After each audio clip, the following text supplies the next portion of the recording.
सूर्यसम्पूर्णकलशं रुधिराप्लुतमेव च दधाना हस्तपद्माभ्यां कूष्माण्डा सुभदास्तु मे।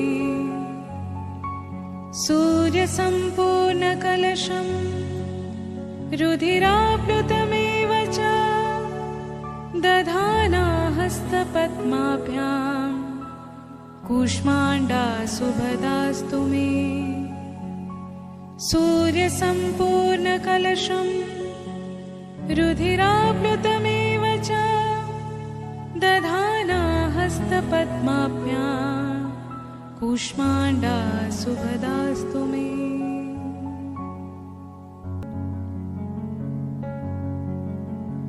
ॐ देवी कूष्माण्डाय नमः।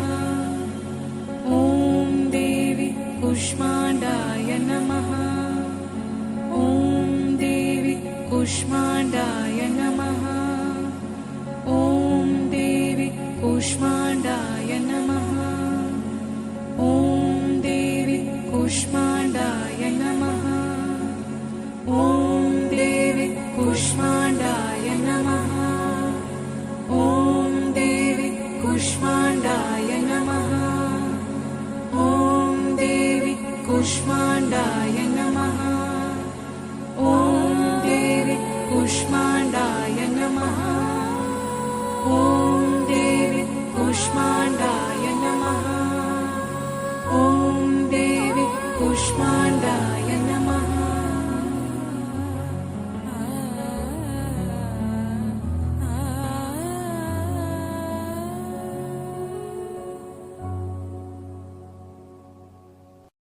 हमारे YouTube चैनल आस्था एक भक्ति पर ऐसे और भी वीडियोस को देखने के लिए चैनल को सब्सक्राइब ज़रूर करें और बेल आइकन को ज़रूर दबाएं।